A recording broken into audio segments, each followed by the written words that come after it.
Bienvenidos a la Pregunta Infinita, un espacio para detenernos y para pensar lo que sentimos y sentir lo que pensamos. Soy Tony Ram y cada 2 semanas, como ya sabéis, más o menos, nos encontramos aquí, en este cruce de caminos invisible entre la filosofía, el humanismo, el autoconocimiento y la vida misma, para recordarnos que hay una parte de nosotros que no se conforma con respuestas rápidas, sino que sigue buscando y sigue preguntándose. Esa parte que aún se maravilla de cada uno de nosotros mismos. Hoy en la entrevista hablaremos de una tensión tan antigua como el ser humano con nuestro invitado, la tensión del amor. Y la veremos desde la visión de uno de los místicos sufíes más grandes de todos los tiempos. Él es el murciano Ibn Arabi. Si la búsqueda de la pregunta infinita te acompaña en el camino, si alguna vez has sentido que el conocimiento necesita un poquito de corazón y que el alma también necesita un poquito de guía, este episodio te gustará. Y si este viaje te inspira o te hace pensar distinto, te invito a valorar el podcast en la plataforma donde lo escuches. Y si ya lo has valorado, oye, pues deja un comentario o compártelo con alguna persona que se haga también tantas preguntas como tú. Vaya, seguro que eso pasa siempre que escuchamos este tipo de programas. Porque además en una época llena de ruido, sostener una pregunta honesta, eso ya, solo eso, es un acto de verdadera resistencia. Gracias por estar ahí. Comenzamos.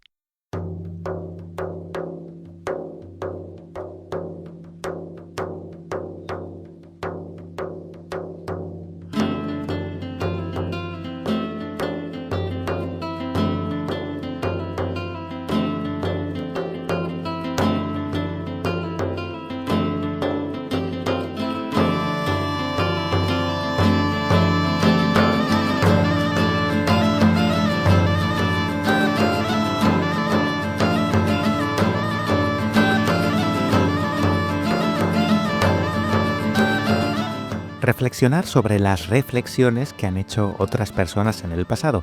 Al final, eso es Frases de Gigantes, esta sección de la pregunta infinita.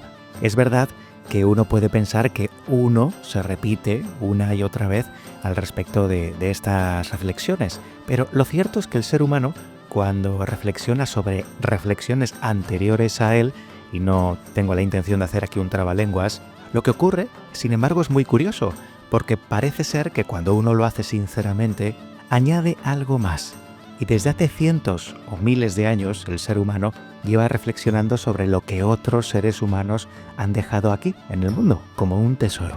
Al final, estas reflexiones, las que compartimos en Frases de Gigantes, son un poquito de esto. Genialidades de grandes personajes del pasado que han dejado su semilla. Y bueno, aquí humildemente, por supuesto, añadimos una semillita más a esa reflexión. Yo creo que es muy interesante. El conocimiento humano se basa en esta construcción, pregunta sobre pregunta, respuesta sobre respuesta, y vamos a añadir en estos minutitos pues algo más a este conocimiento que espero que disfrutes y que escuches atentamente.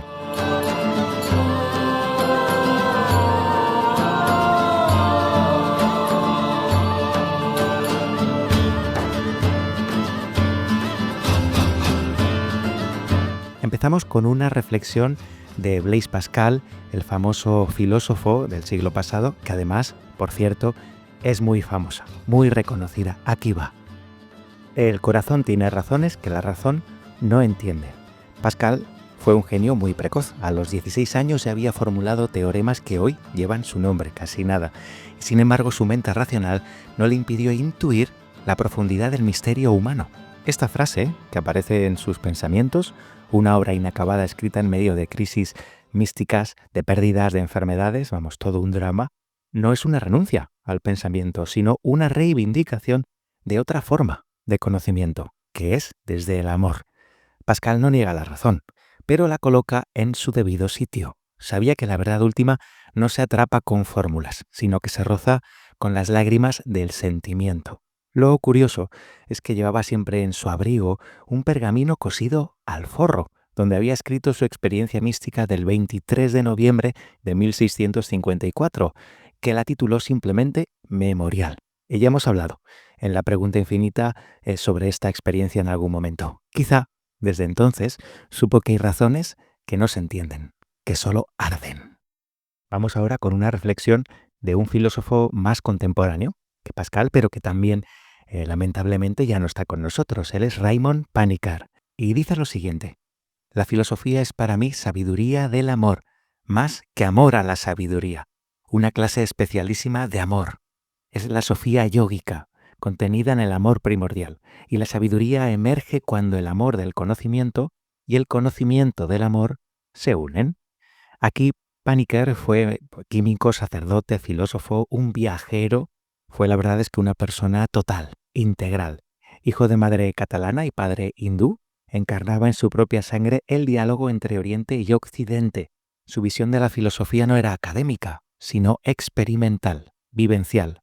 Por eso, en su vida quizá hay aparentes contradicciones, idas y venidas, que se resuelven entendiendo que un ser humano tiene que experimentar lo que piensa y pensar lo que experimenta, que esto no va solo de libros. Para él, conocer era amar, y amar, conocer. En su forma de hablar, de escribir, de estar, se sentía esa sabiduría del amor y la experiencia que brota cuando el pensamiento se hace, pues eso, se hace corazón.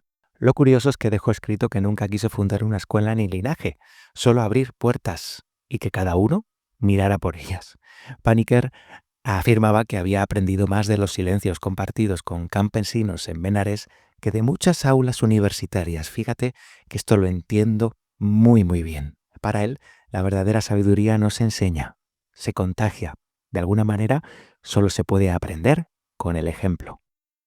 Vamos ahora con un filósofo muy poco conocido, que puede llamarse materialista, con todas las letras, pero que sin embargo tenía en su filosofía diferentes matices que me resultan muy interesantes, porque también eran bastante contradictorios con esa parte materialista. Decía Ludwig Feuerbach: lo que no es amado ni puede ser amado, no es.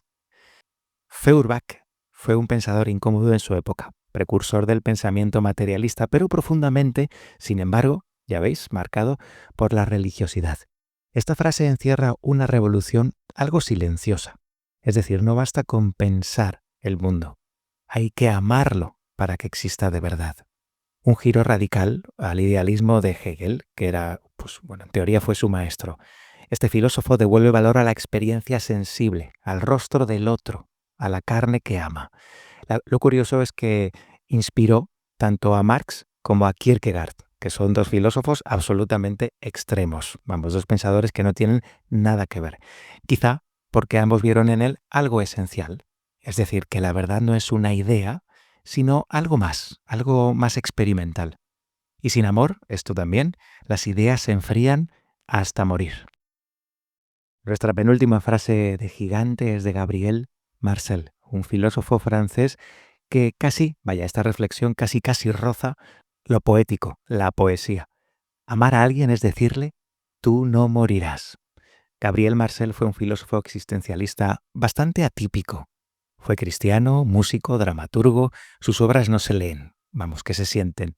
Esta frase no es una metáfora poética, aunque casi lo es, sino una declaración ontológica. El amor crea una permanencia, una promesa silenciosa de que el ser amado no caerá jamás en el olvido. Para Marcel, la presencia amorosa no es solo consuelo, es afirmación de eternidad.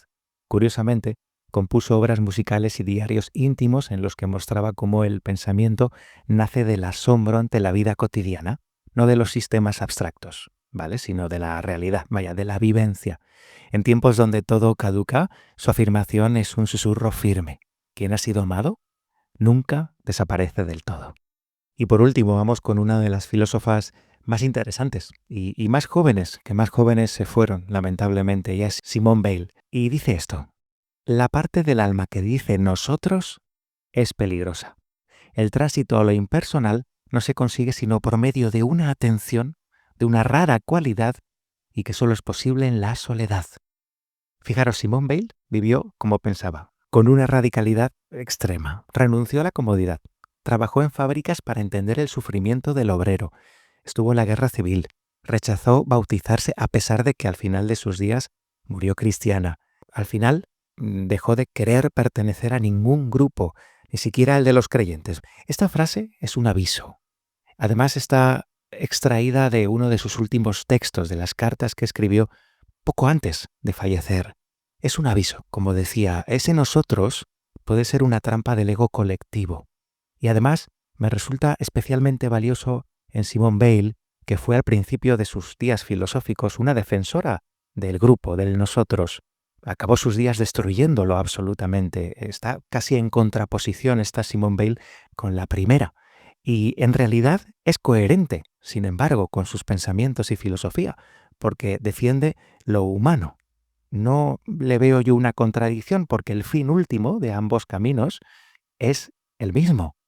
Aunque aquí al final de sus días se da cuenta de que quizá ese nosotros, esa entelequia que no existe, la pueden utilizar otros, me da igual que sean comunistas o nazis, la pueden utilizar otros en su propio beneficio. Y lamentablemente, amigos y amigas, es lo que ocurre en los días en los que vivimos. Solo tenemos que asomarnos para comprobar que efectivamente es así. Simone Weil se dio cuenta en una época, por supuesto, mucho más erosiva que la actual, de que el silencio, de que la soledad profunda es el medio para acceder a lo que ella llamaba lo impersonal, que para ella no era lo frío, todo lo contrario, era lo divino.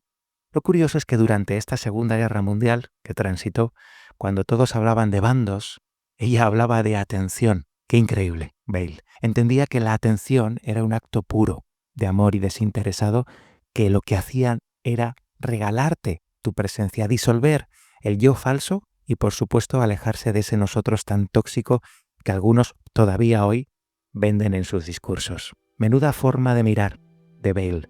Hasta que ese yo que no somos nosotros, hasta que ese nosotros que no somos nosotros desaparece, no hay nada que hacer. Está todo perdido.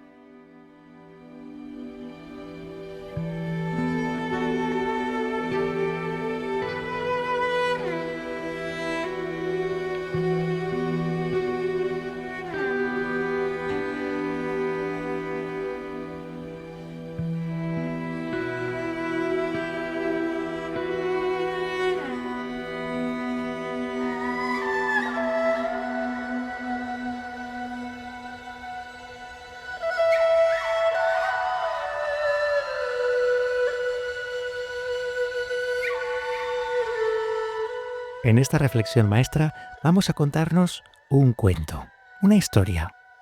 Pero es una historia muy especial. Quizá, solo quizá, te lo planteo, es la historia más importante. Atento, muy atenta, que esta es la reflexión maestra.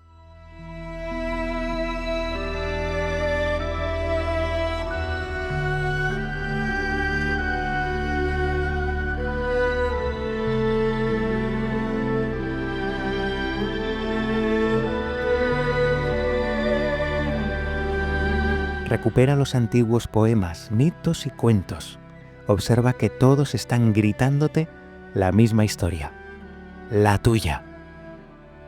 Colecciono cuentos de sabiduría, mitologías y poesía antigua de cualquier parte del mundo desde hace años. De hecho, tengo un apartado de mi biblioteca reservado solo a recopilaciones de cuentos ancestrales, chamánicos, taoístas, sufíes, cristianos, hindúes, budistas, sintoístas, del norte, del sur, del este o del oeste. Cada uno de estos cuentos, conservados durante siglos, esconden un tesoro invisible. No te quedes solo con lo que ocurre en su trama en apariencia.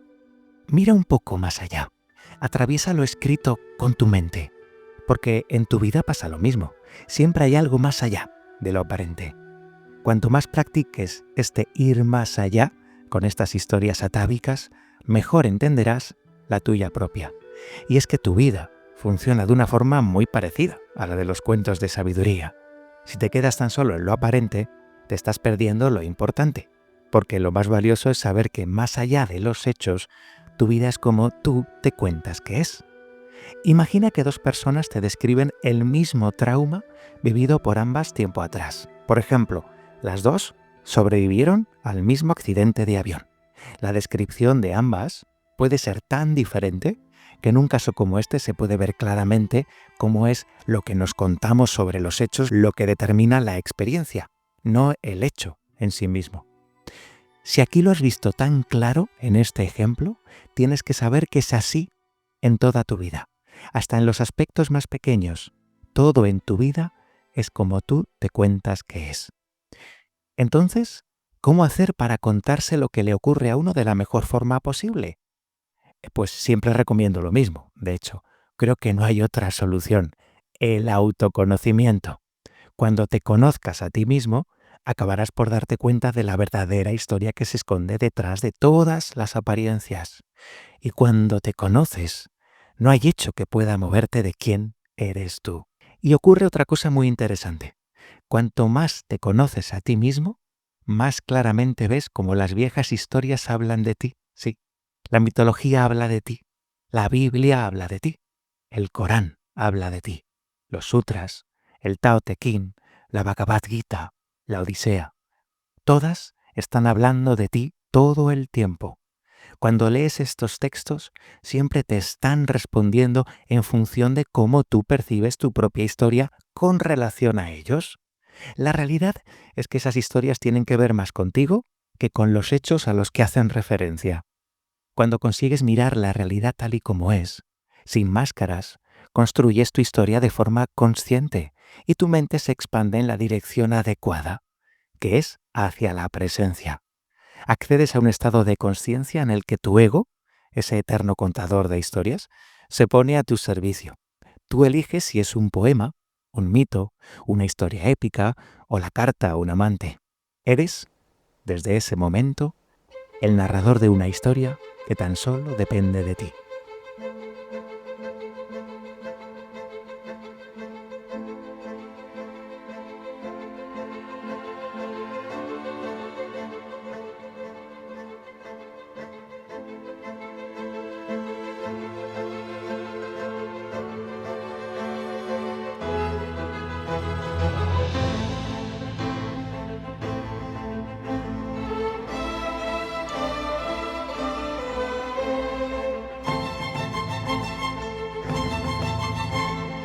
Fijaros, en muchas tradiciones antiguas, el pensamiento no era solo una función mental, sino un acto sagrado. La mente era parte de lo espiritual, del alma. Lo que piensas, te piensa. Lo que imaginas, está en ti. Los antiguos lo sabían. También en el Himalaya, que es de donde viene el cuento de sabiduría que vas a escuchar a continuación. Aquí en los Himalayas hablaban de un árbol mágico, mitológico, cuyas ramas concedían exactamente lo que uno piensa bajo su sombra. Esto es tema serio, porque si te conceden todos los deseos que piensas, tienes que tener mucho cuidado con lo que piensas. Pero un árbol así me parece que no es algo infantil. Esto es una metáfora muy seria, aunque parezca infantil. Escucha con atención, ¿vale? Este cuento no es para entretenernos, es para recordarte de qué está hecha tu realidad.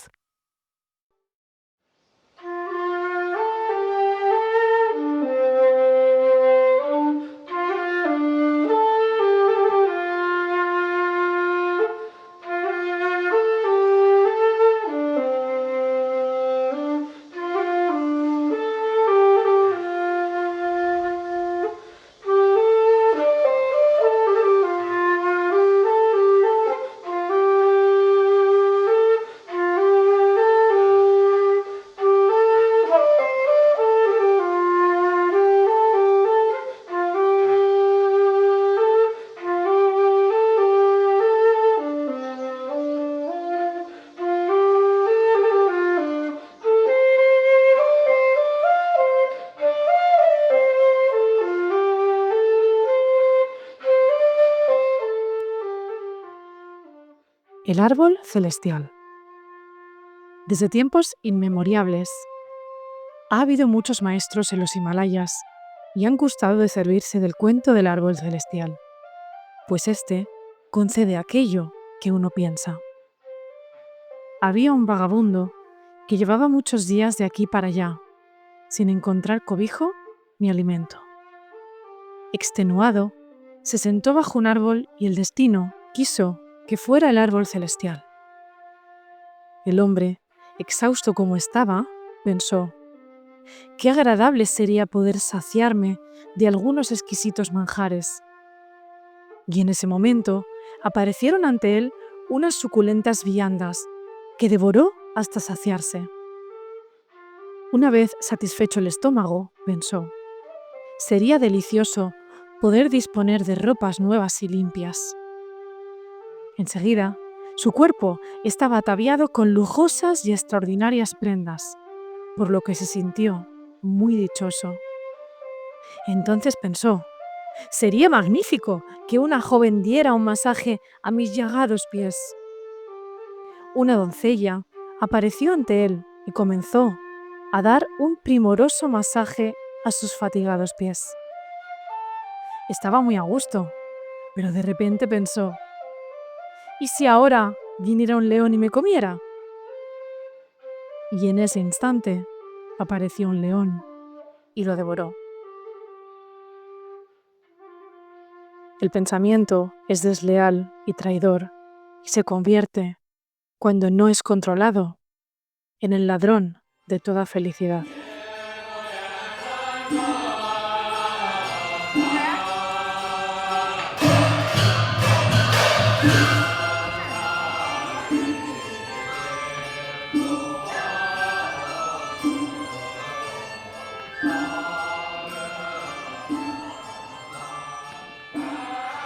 El vagabundo del cuento no fue devorado por un león, sino por sus propios pensamientos. Aquí está el secreto del árbol celestial, que no es otra cosa que el interior de la mente humana cuando no está atenta, cuando está despistada, pero también cuando está iluminada, cuando está acertada, cuando hay amor, cuando no hay amor. Depende de ti lo que piensas, de tu atención. En nosotros habita la misma fuerza. Podemos imaginar lo bello, la ternura, el amor o amenazas, miedo, destrucción. Pensar en algo neutral es algo bastante complicado, porque un acto creador siempre se nutre también de emociones. Solo cuando el pensamiento se ilumina con la luz del corazón y se templa con el fuego del intelecto, podemos confiar en el fruto que dará este árbol. Y si no, atente a las consecuencias. Cuidado con el león.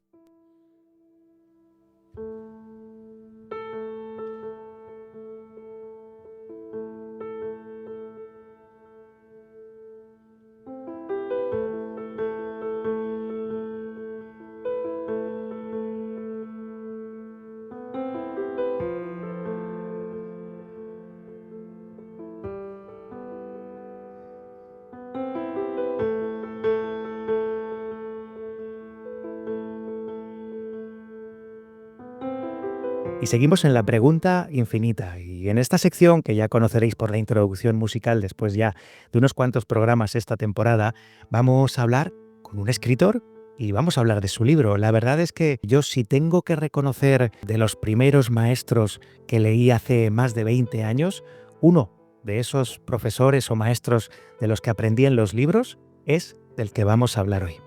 Vamos a hablar con un escritor que ha escrito un libro que me parece muy interesante sobre este filósofo, este místico.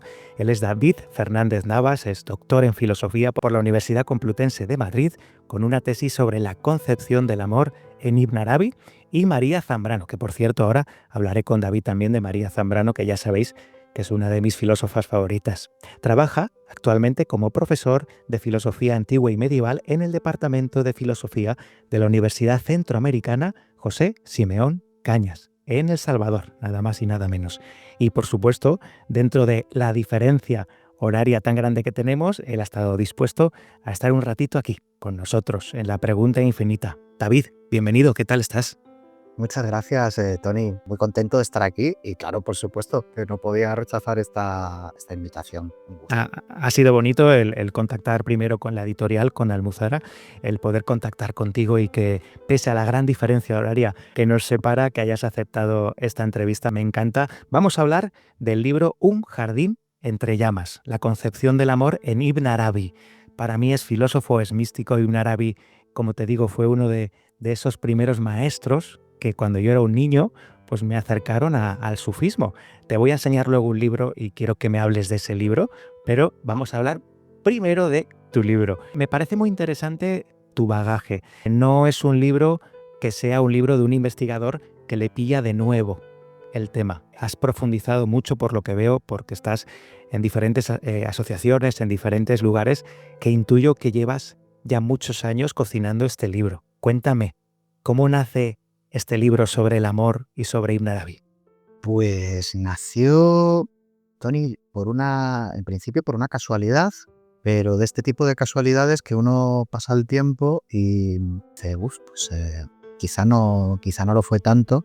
De alguna manera yo ya estaba orientado hacia esto. Es un libro sobre el amor en Ibn Arabi y justamente la cuestión del amor fue lo que a mí me hizo recuperar la pasión por la filosofía. Yo comencé mis estudios en filosofía, en la licenciatura, pues con 18 años, un poco en esa situación de chavalín, así que no sabe qué hacer con su vida.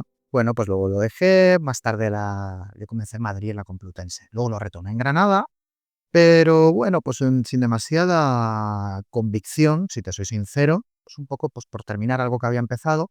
Y fue al final de la licenciatura, el último año, que descubrí a María Zambrano y fue un choque, fue una conmoción para mí muy profunda porque en Zambrano descubrí, mejor dicho, me reencontré con dos elementos que para mí habían sido fundamentales en mi interés por la filosofía.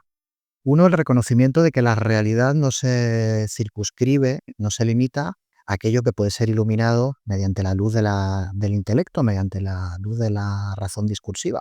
Y luego, por otra parte, la cuestión del amor, que una cosa y la otra están absolutamente ligadas, porque como sabes, yo no sabía que eras Zambraniano. Pues sí, sí, te contaría, pero sí, sí, por supuesto. Yo creo que además María Zambrano, y te interrumpo brevemente, es una filósofa que yo creo que los españoles que la leemos, claro, la idiosincrasia, la filosofía, el lenguaje que utiliza, claro, lo asimilas muy bien. Es lo mismo que leer a Heidegger, que leer a otros autores que tienes que traducir. Entonces captas muchos más matices y entra muy fácil al intelecto. Eso es lo que a mí me pasó. Y sobre todo con su mirada, con la forma de mirar. Y por favor, ya sigue con tu discurso que te he cortado aquí con Zambrano. no te disculpes ni te cortes, puede ser esto un diálogo y que... Sí, sí, sí. Sí, pues muy interesante lo que acabas de decir de Zambrano, porque yo siempre he creído que ella escribe en un doble nivel, ella es capaz de comunicar al mismo tiempo, al dirigirse al intelecto y a la vez al corazón, así que aunque uno pues, no esté familiarizado con la filosofía de Ortega y Gasset, que yo creo que es fundamental para comprender de modo profundo a Zambrano, de modo integral, no hace falta conocer a Ortega, no hace falta tener siquiera un bagaje filosófico, académico, ortodoxo para agarrar un libro de Zambrano y que algo llegue, que algo toque. Y a mí lo que más me llegó fue justamente esta cuestión del amor. En Zambrano veía una escritura que yo sentía doblemente tocada por el amor. Por un lado, alguien que sabía cuánto hay en el amor de dolor, de padecer, un amado que se escapa, y al mismo tiempo esta cuestión de la piedad que bien conoces cuando habla Zambrano de saber tratar adecuadamente lo otro. ¿Esta época de Zambrano te llevó de alguna manera a conocer el amor en el sufismo o en Ibn Arabi o cómo conectaste tú todo esto? Este encuentro con Zambrano a mí me hizo recuperar la pasión por la filosofía. Yo quería terminar la licenciatura y dedicarme a otras cosas. Yo hacía música, de hecho, igual te sorprende, pero yo tenía un grupo que se llamaba Vomitodio. Bueno, no, no. Aquí en la pregunta infinita no nos sorprende nada. Eso te hace un personaje mucho más interesante. Y bueno, aquí a los oyentes, por supuesto, les recomiendo, ahora hablaremos más de tu libro, pero tu periplo a mí me... Y bueno, por supuesto, tu libro se deja ver ese periplo que tú tienes.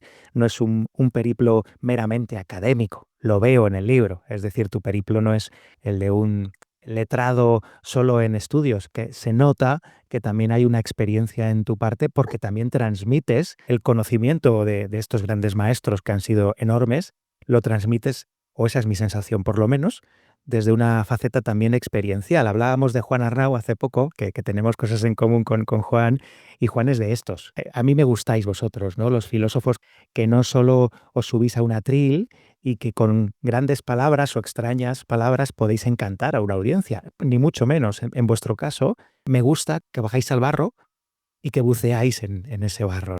Ay, qué bien, porque te agradezco. Sí, entonces te decía que sí, que Zambrano en primer lugar me hizo recuperar la pasión por la filosofía, hasta el punto de que lo vi muy claro en ese último año de licenciatura. Dije, yo quiero hacer un máster y estudiar la obra de esta mujer, porque me pareció sumamente valioso. y no solamente en un sentido intelectual, como bien decías, sino a nivel experiencial. A mí yo puedo decir que Zambrano en cierta manera me salvó, me ayudó a vivir mis experiencias dolorosas en el amor de otra manera, me ayudó a canalizar, a enfocar mi vivencia de un modo, yo diría, más sabio, más sano, me ayudó a salirme de un montón de esquemas, de prejuicios, de ideas nocivas respecto a cómo vivir el amor y relacionarnos con los otros, que para mí fue absolutamente un antes y un después. Y fue, entonces así ya me matriculé en el máster de la UNED, porque bueno, yo nunca tuve posibilidades económicas para dedicarme solamente al estudio. Y bueno, pues la UNED era lo que me permitía un poco combinar, ¿no? El trabajo con el estudio, y fue allí en la UNED y ya profundizando en los textos de Zambrano que me encontré con Ibn Arabi, y por azares de la vida me surgió la posibilidad de irme a trabajar a Emiratos Árabes como técnico de sonido para carreras de camellos. Esto es maravilloso. Todo doctorado. No, no, no, no, pero me encanta. Esto enriquece la entrevista. Volviendo a nuestro amigo en común, Juan, bueno, es astrofísico, traductor de sánscrito, y cuando te dice, y lo dejé todo y me fui de marinero a dar la vuelta al mundo. Es el momento igual, ¿no? Y me fui de técnico de sonido, de carreras de camellos, y así está. No, pues me encanta, David, de verdad. Hace todavía más valioso lo que vas a contar a continuación, que es tu conocimiento de Ibn Arabi. Y allí a mí me habían hablado de Pablo Benedito.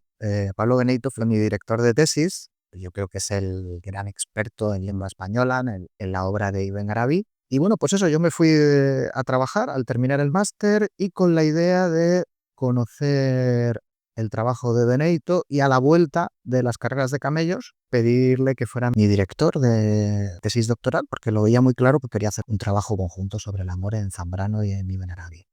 Entonces allí estaba yo en las carreras de camellos con mi tocho, la tesis doctoral de Benedito, que es trabajo muy valioso, pero más duro que un ladrillo. Y bueno, pues así fue como podríamos decir que llegué a Ibn Arabi un poco de casualidad, porque pues este viaje a Emiratos, creo que fue un viaje por amor, en realidad, y un viaje pues que cuando lo emprendí, pues una profesora de la UNED pues se fue de aquí, me habló de Pablo, dice, ¿por qué no aprovechas cuando vayas allá y conoces algo sobre sufismo? Y yo tenía una mínima noción por haber leído a Zambrano y algo de los trabajos de Jesús Moreno Sanz, que imagino que estarás familiarizado con él también como zambraniano. Y bueno, así fue un poco. Sí, sí, y bueno, ¿y eso hace cuánto tiempo fue y cómo ha sido la confección del libro? Porque el libro que tengo aquí, como decíamos, es un libro que se lee muy bien, que es muy sencillo de leer para cualquier no experto en el tema, ni mucho menos, y gente que conozca el sufismo, estoy convencido de que le va a gustar el libro. Sobre todo la primera parte, te lo reconozco, es la más literaria, que es muy fácil de leer y yo creo que para cualquier persona que conozca un poco el sufismo y le guste,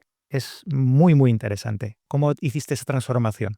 La idea era hacer, pues sí, un libro que fuera, por un lado, accesible a quien no tuviera demasiado conocimiento acerca de qué es el sufismo, de la figura de Ibn Arabi. La primera parte responde a ese propósito, pues hacer una introducción a su vida y su obra, siempre con el amor como hilo conductor, y que fuera accesible.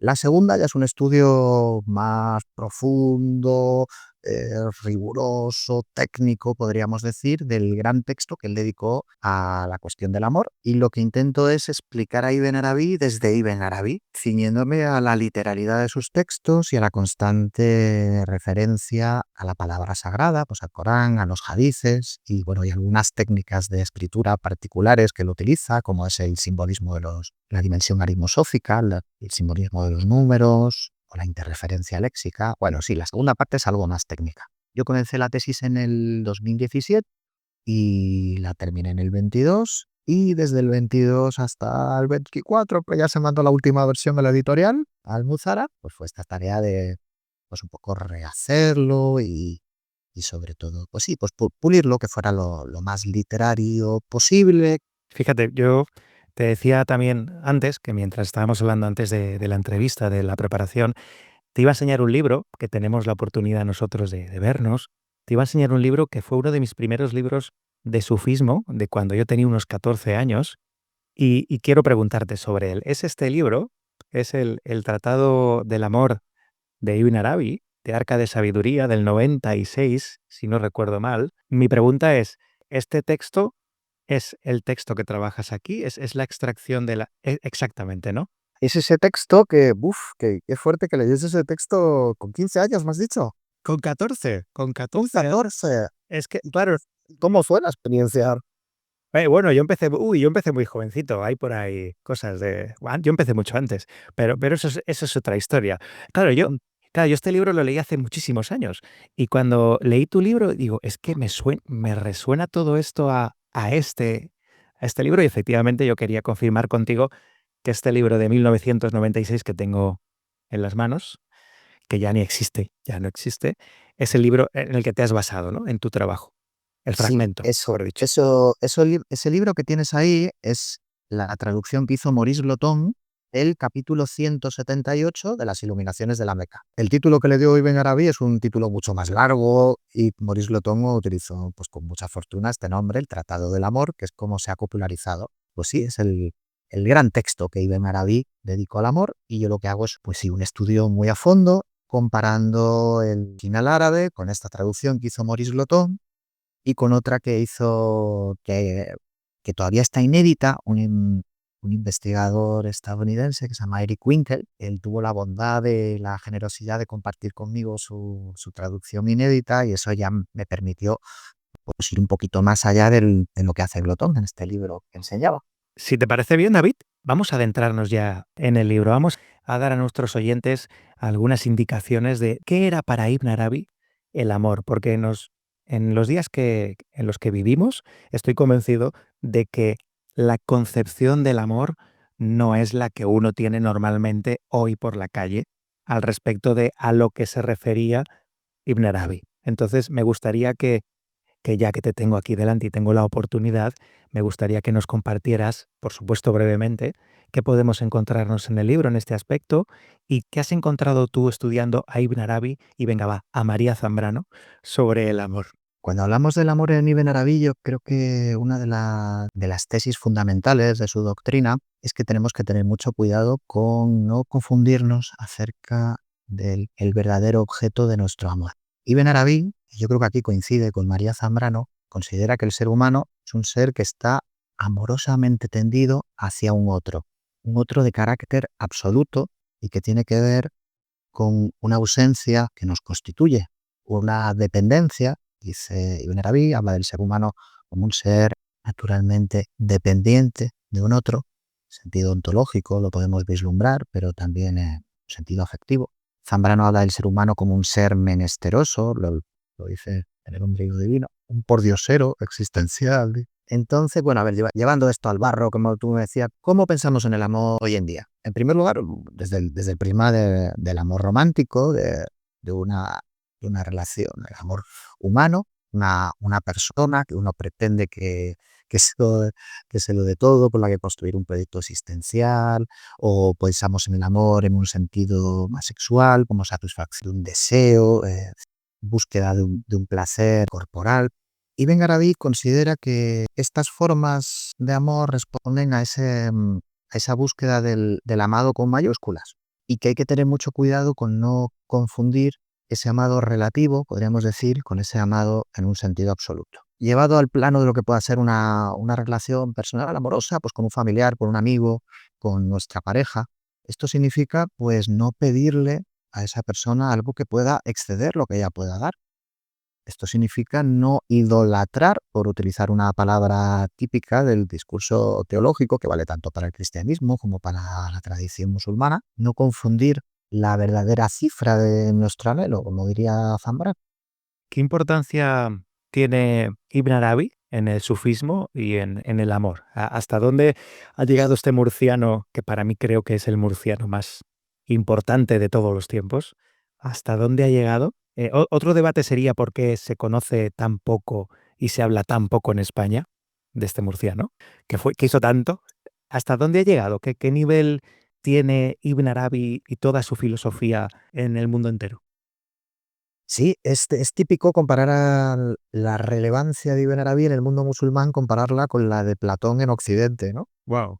Estamos hablando de un absoluto gigante. Suele hablar como Ibn Arabi condensa siglos y siglos de tradición cultural musulmana que él integra y es capaz de armonizar de modo amoroso. Y esto entronca justamente con su manera de comprender el Islam y su manera de comprender al ser humano. La perfección del ser humano para Ibn Arabi consiste en reflejar el amor que Dios dispensa a todas y cada una de las criaturas. En el Islam Dios tiene una serie de nombres, bueno, esto sucede también en la Biblia. El sabio Dionisio Areopagita también hace un tratado sobre los bellos nombres de Dios. En el Islam esto tiene mucha importancia en la época de Ibn Arabi. En concreto se habla de 99 bellos nombres que están organizados de modo jerárquico y en la cúspide, el más importante de todos estos nombres es Al-Rahman. Al-Rahman podemos traducirlo como el omnicompasivo. ¿Y en qué consiste esta omnicompasividad de Dios? En darle un sí profundo a todas y cada una de las criaturas. Decirle sí a todos y cada uno de los aspectos de la realidad más allá del propio interés. Desde una idea de servicio, de asistencia. La idea en Ibn Arabi es que Dios crea por compasión hacia lo que carece de existencia. Es decir, no desde la búsqueda de un propio interés. Luego habrá otra capa de significación en la que eso sí que aparece, pero en un sentido prioritario, Ibn Arabi dice que el nombre preeminente de Dios es el de Al-Rahman, como aquel que da un sí profundo, multidimensional a todas y cada una de las fases de lo real, sin esperar nada a cambio, simplemente por deseo de ayudar a un otro que precisa de esa ayuda. El ser humano perfecto para Ibn Arabi es aquel capaz de realizar idéntico servicio amoroso a la realidad. Casi nada, casi nada. Pero lo interesante, y esto lo trabaja Zambrano y lo explicita muy bien, es cómo en cuanto seres abocados hacia la trascendencia, seres que buscan un absoluto que nunca se dará de modo absoluto en este mundo, la única manera de no caer en la frustración profunda es precisamente realizar ese ejercicio de trascendimiento, ese salir de la estructura de la afirmación egoica y mediante esta aniquilación del ego que propicia el amor y esa entrega servicial a un otro, entonces gozar de esa trascendencia que anhelamos desde lo más profundo de nosotros. Resuena mucho esto que comentas de ese sí, el sí con mayúsculas. Me resuena mucho a tú eres eso del hinduismo. O sea, tú eres eso, tú eres eso. Es un sí, es una aceptación de que las cosas son como son y que hay que aceptarlas y te aceptan como son. Me ha resonado mucho. El amor en sí mismo, igual que hay 99 nombres de Dios, hay también 4 denominaciones de lo que es el amor, porque el amor se puede, según que cuentas, pues existe un amor divino, existe un amor espiritual, un amor natural y un amor elemental. ¿Podrías describirnos a grandes rasgos qué quiere decir Ibn Arabi con esto exactamente? Sí, acabo de mencionar ahora a propósito de Al-Rahman la cuestión del interés.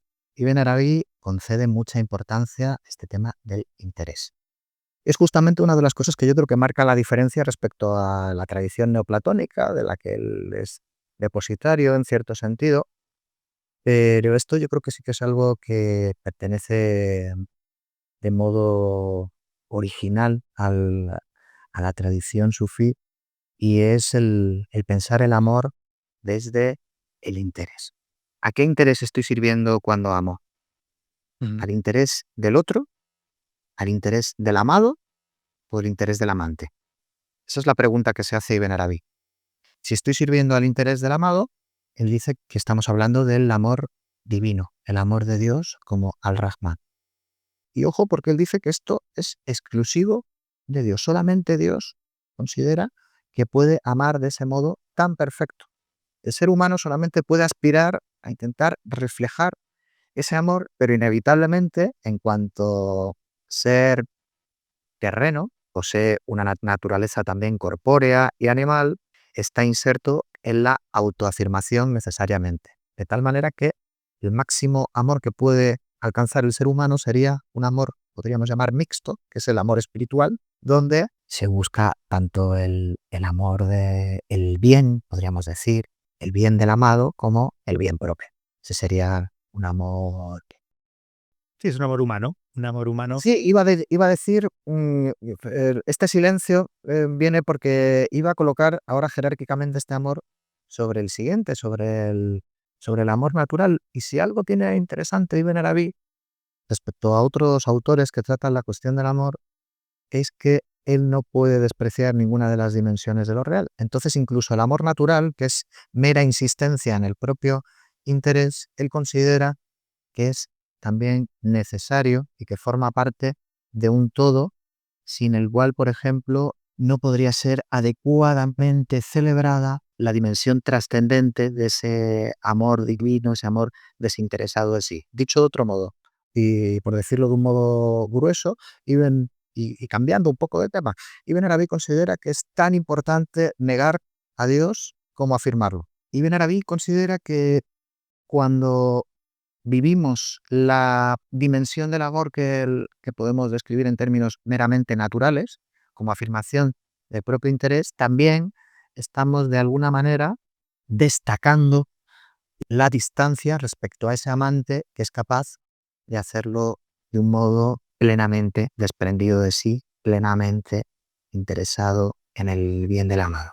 David, el título me inspira mucho. La verdad es que entiendo que los títulos siempre son un diálogo entre la editorial y el autor, y esto es algo que me consta siempre, porque siempre está pactado para que, oye, para que a los dos os guste. ¿Y por qué este jardín? Un jardín entre llamas. Almuzara supongo que en este caso vería un buen título. ¿Cómo se te ocurre a ti, ¿no? Este título.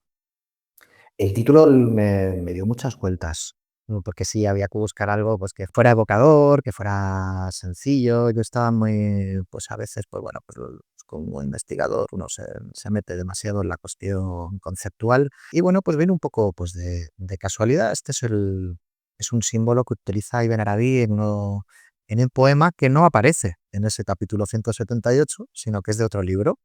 Es de otro libro que se llama El intérprete de los deseos, que es una colección de poesía. Interesante. Además, los jardines los utilizan mucho los sufíes.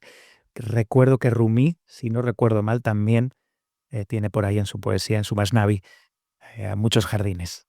Sí, y en Ibn Arabi y en Rumi, en el sufismo en general, suele haber un juego de la conjunción de los contrarios, que bueno, que sabes que en muchas otras tradiciones es también típico.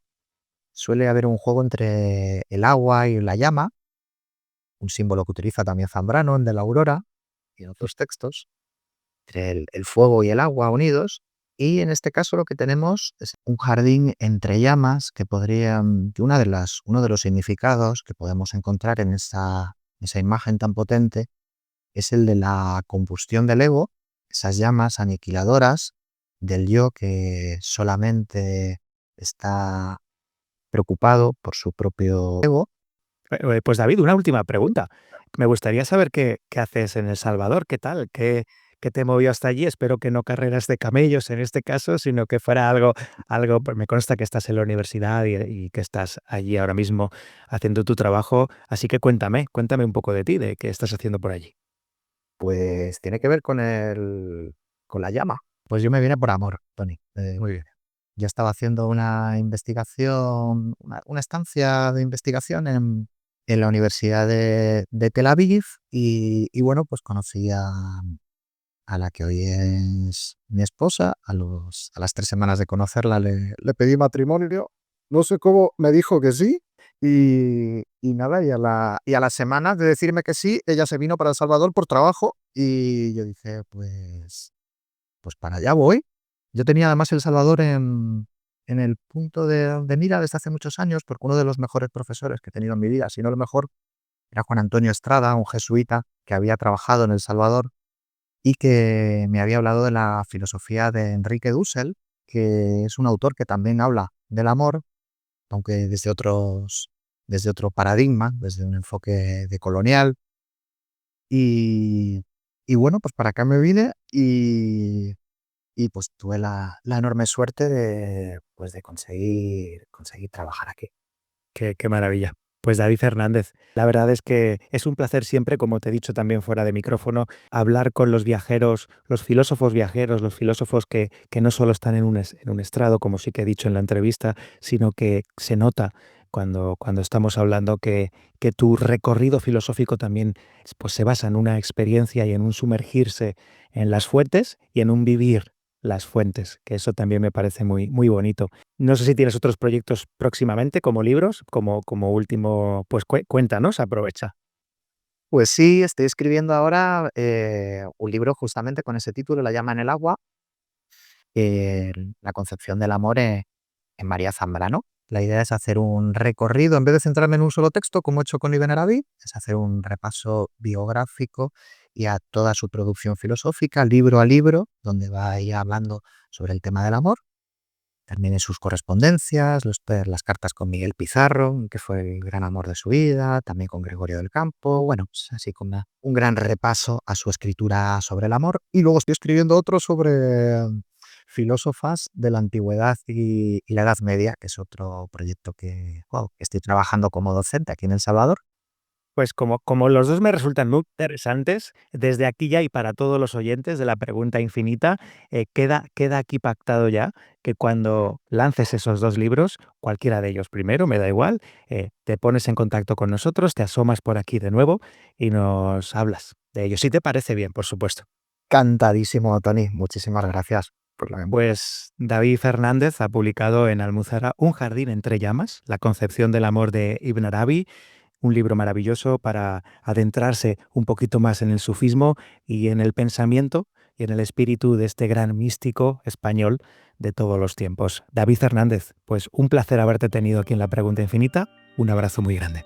Otro grande para ti. Muchas gracias.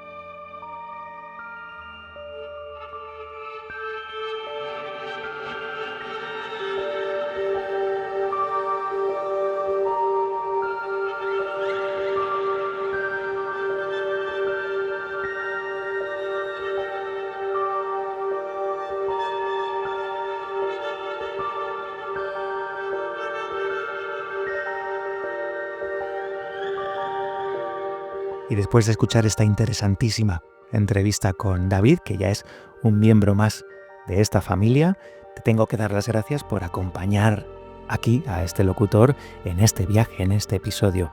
Si este episodio te ha resonado, si alguna imagen, idea o silencio ha encendido algo dentro de ti, te invito a valorar este podcast, como al principio del programa te he invitado, a que lo escuches, a que lo comentes, a que lo compartas con alguien que también camina entre estas preguntas. Te lo agradezco mucho y además es que es muy importante para que el programa siga en antena. Ese gesto, aunque parezca mínimo, sostiene este espacio y además hace que llegue a más personas que, como tú, se están preguntando muchas cosas. Y ahora sí, voy a cerrar este espacio con una última mirada. Recuerda que pensar no es suficiente, que amar no es suficiente. Pero cuando el pensamiento deja de ser cálculo y se vuelve una mirada, y cuando el amor deja de ser una demanda y se vuelve presencia, ocurre algo en nuestro interior. Lo que era confusión se vuelve claridad. Lo que era peso se vuelve llama. Entre la luz del intelecto y el fuego del amor no hay oposición. Lo que tiene que haber es una danza. Y quizá el sentido de la vida esté justo ahí, en saber pensar con el corazón y aprender a amar con inteligencia. Me despido. Soy Tony Ram y nos escuchamos en un próximo episodio de La Pregunta Infinita. Hasta entonces, que tengas un buen camino.